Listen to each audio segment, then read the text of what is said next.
জুলফিকার আজাদ ৩০ বছরেরও বেশি সরকারি চাকুরি করার পর অবসরে গেছেন। চাকুরি শেষে বেশ কিছু টাকাও এসেছিল তার হাতে।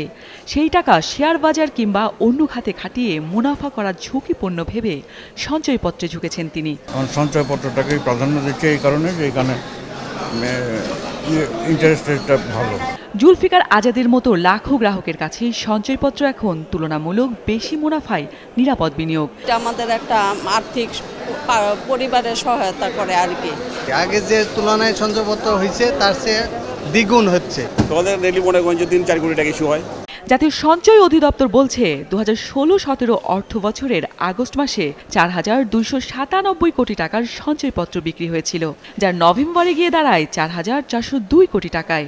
আর জানুয়ারিতে নিট বিক্রি বেড়ে দাঁড়িয়েছে ৫,৪২১ কোটি টাকা। সব মিলিয়ে চলতি অর্থ বছরের ৭ মাসে নিট সঞ্চয়পত্র বিক্রি হয়েছে ২৮,৯৯৪ কোটি টাকা। সিনিয়র ব্যাংকাররা বলছেন, বিপুল পরিমাণে সঞ্চয়পত্র বিক্রির এই প্রবণতা মুদ্রানীতিকে অকার্যকর করছে। প্রশ্ন রয়েছে এর বেচা বিক্রির তদারকির বিষয়েও।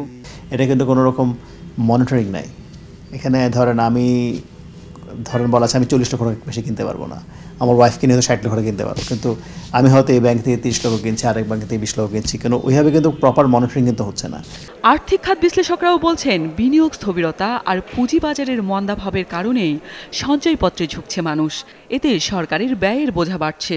ঋণের টাকাটা কোনো উৎপাদনশীল খাত নয়, এটা সরকারের বিভিন্ন খাতে ব্যয় হয়, কিন্তু এখানে যে একটা বিরাট সুদের অঙ্ক হয় যা সরকারকে প্রতি বছরই দিতে হয়, সেটা তো বাজার থেকেই দিতে হয়। তারা বলছেন, সঞ্চয়পত্রের উচ্চ সুদহার সাধারণ বিনিয়োগকারীদের সাময়িকভাবে লাভ দিলেও এতে চ্যালেঞ্জে পড়েছে দেশের অর্থনীতি। কাবেরী মৈত্রেয়, ৭১, ঢাকা।